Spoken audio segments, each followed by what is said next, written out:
2026 সালের বিধানসভা নির্বাচনকে সামনে রেখে রাজ্যে শাসক দল তৃণমূল কংগ্রেস সাংগঠনিক প্রস্তুতি জোরদার করেছে। নির্বাচনের রণকৌশল ঠিক করতে এবং কর্মীদের মনোবল বাড়াতে বৃহস্পতিবার চণ্ডীপুর ও ভগবানপুর বিধানসভার গুরুত্বপূর্ণ নেতাদের নিয়ে একটি বিশেষ সভার আয়োজন করা হয়। এই সভায় উপস্থিত ছিলেন ভগবানপুরের বিধানসভা প্রার্থী মানব পড়ুয়া, চণ্ডীপুরের বিধানসভা প্রার্থী উত্তম বারিক এবং ভগবানপুর 1 নম্বর পঞ্চায়েত সমিতির সভাপতি অরূপ সুন্দর পণ্ডা, ভগবানপুর 1 ব্লক যুব তৃণমূল কংগ্রেসের সভাপতি সৌরভ কান্তি বেরা। প্রার্থীদের এত কাছে পেয়ে কর্মীরা আবেগে ভেসে যান। ফুলের তোড়া, ব্যাচ এবং মোমেন্টো দিয়ে তাদের বরণ করেন উপস্থিত নেতৃত্বরা। এই সভা দলীয় কর্মীদের মধ্যে উদ্দীপনা সৃষ্টি করে এবং নির্বাচনী প্রস্তুতিকে আরো মজবুত করে। নির্বাচনী প্রস্তুতি সভা কি বলবেন? নির্বাচনী প্রস্তুতি সভাতে আপনারা প্রথম থেকে আছেন। আমরা যা মাইকে বলেছি সেটা আপনারা শুনেছেন। নির্বাচনের প্রাক্কালে ব্লকের একটি প্রস্তুতি সভা সর্বস্তরের তৃণমূল কংগ্রেসের কর্মীদের নিয়ে বুথ সভাপতি, স্তর পঞ্চায়েত ব্যবস্থার নির্বাচিত প্রতিনিধি, অঞ্চল কমিটি, ব্লক কমিটি, অঞ্চল সভাপতি, শাখা সংগঠনের সভাপতি, সর্বস্তরের মানুষ নেতৃত্বদের নিয়ে আজকে নির্বাচনী একটি প্রস্তুতি সভা হলো। বিজেপির দেওয়াল লিখনে শুধু দেখা যাচ্ছে লক্ষ্মী ভান্ডারের ছবি, সেই তুলনায় তৃণমূলের দেওয়াল লিখনে ততটা লক্ষ্মী ভান্ডারের ছবি, সেটাই কি হাতিয়ার করছে বিজেপি? না, হাতিয়ার করতে হবে না। তার কারণ বিজেপি লক্ষ্মী ভান্ডারের ছবিতেই পাগল। তার কারণ তারা যে প্রতিশ্রুতি দেয় সেই প্রতিশ্রুতি কোনোদিন পূরণ হয় না। এটা বাংলার মানুষ, ভারতবর্ষের মানুষ জেনে গেছে। তারা বিহারে প্রতিশ্রুতি দিয়েছিলেন, নীতিশ কুমার মুখ্যমন্ত্রী হয়েছেন, সেই প্রতিশ্রুতি কতটা পূরণ হয়েছে একটু খবর নিলে বুঝতে পারবে। উড়িষ্যায় অন্নপূর্ণা যোজনার প্রতিশ্রুতি দিয়েছিলেন, উড়িষ্যার এখন বিজেপির ভারতীয় জনতা পার্টির মুখ্যমন্ত্রী। উড়িষ্যার মায়েরা পাচ্ছেন কিনা সেটা একটু লক্ষ্য করলে বুঝতে পারবেন। আর বাংলার মায়েরা জেনে গেছেন যে এটা ভারতীয় জনতা পার্টির একটি নির্বাচনী রণকৌশল, নির্বাচনী বৈতরণী পার হওয়ার জন্য একটি মিথ্যা প্রবঞ্চনা, মিথ্যা প্রতিশ্রুতি।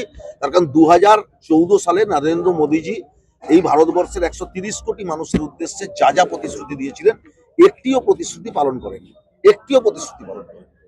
বাংলার মানুষ এটা জেনে গেছেন লক্ষ্মী ভান্ডার 3000 টাকা লিখে গোল করে একটা লক্ষ্মী ভান্ডারের ছবি এঁকে দিয়ে বাংলার মানুষকে ধাপ্পা দেওয়া যাবে না। যারা বাংলার পাশে প্রতিদিন থাকেন, মমতা বন্দ্যোপাধ্যায়ের নেতৃত্বাধীন, অভিষেক বন্দ্যোপাধ্যায়ের নেতৃত্বাধীন সর্বস্তরের তৃণমূল কংগ্রেসের কর্মী, সমর্থক, নির্বাচিত প্রতিনিধি, তাদেরকে বাংলার মানুষ প্রতিদিন দেখেন। মমতা বন্দ্যোপাধ্যায়ের উন্নয়ন নিয়ে তারা মানুষের বাড়িতে বাড়িতে যান। মানুষ তাদের পক্ষেই রায় দেবেন, এগুলোরই চিন্তা করার কারণ। ভগবানপুর এবং চণ্ডীপুরে কি কি ইস্যু নিয়ে মানুষের কাছে ভোটের জন্য যাচ্ছে? আমরা ইস্যু নিয়ে যাচ্ছি না। বিজেপি যা ইস্যু তৈরি করছে সেটা যে মিথ্যা বলছে সেটা প্রমাণ করার জন্য যাচ্ছে। আমাদের কোনো ইস্যু নেই। আমাদের নেত্রী মমতা বন্দ্যোপাধ্যায় ব্যক্তিগত স্তরে মানুষের কাছে কি কি পৌঁছে দিয়েছেন মানুষ জানেন। আমাদের নেত্রী মমতা বন্দ্যোপাধ্যায় তিনি বাংলার মাননীয় মুখ্যমন্ত্রী হিসাবে সার্বিক উন্নয়নে এই জেলা, এই বাংলা, এই বিধানসভা, চণ্ডীপুর বিধানসভা, ভগবানপুর কত উন্নয়ন করেছেন এটা সাধারণ মানুষ জানেন। আমাদের কাছে নতুন করে উন্নয়নের বলার কিছু নেই। তবে কিছু কিছু জায়গায় কৃষি জমির জল নিষ্কাশনের সমস্যা রয়েছে। এটা আমার কাছে আমি জেলা পরিষদের সভাধিপতি থাকার কারণে বিভিন্নভাবে আমার কাছে আবেদন জমা পড়েছিল। আমরা গতবারে একটা ওই চণ্ডীপুরের লাগোয়া একটা ক্যানেলের টেন্ডার করেছিলাম, কিন্তু টেকনিক্যাল কারণে সেই কাজটা আমরা করতে পারিনি। পরবর্তীকালে বর্ষা এসে যায়, বর্তমান বছর প্রস্তুতি নেওয়া হয়েছিল।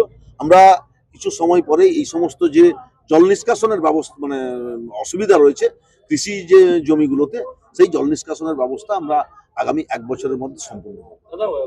কি বার্তা দেবেন? আমার নিজের তো ওভার কনফিডেন্স। তৃণমূল কংগ্রেস জিতবে, তৃণমূল কংগ্রেসের প্রার্থী। দাদা, এনআইএ দিয়ে একাধিকবার আপনাকে আটকানোর চেষ্টা করা হয়েছে, সে জায়গায় দল আবার প্রার্থী করেছে। যাকে ভয় পায় তাকে ভয় দেখায়, সেটাই করেছে। প্রত্যেকটি নির্বাচনের প্রাক্কালে তাই করেছে। দাদা, আপনার বক্তৃতা শোনা গেছে ওই দিকটা দেখে নেব, এই দিকটা মানে বুঝিয়েছেন। ওটা তো আমার ব্লক, আমার অঞ্চল।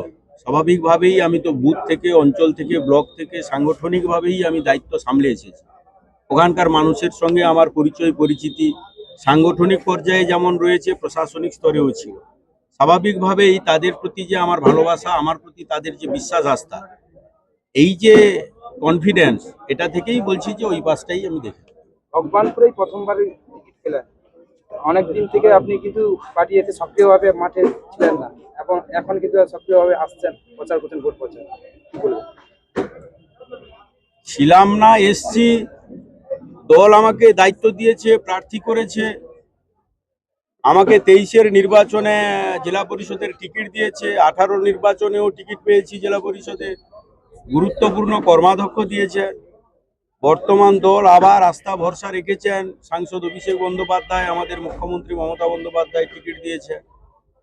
দলের মর্যাদা রাখতে হবে, দলের হয়ে যা করার এখান থেকে নিশ্চিতভাবে মানুষের মন এবং গণতান্ত্রিক প্রক্রিয়ায় তাদের ভোটাধিকার ইভিএমে ফেলানো সবটাই করে দিদির হাত শক্ত করতে হবে, সংখ্যাটা বাড়াতে হবে।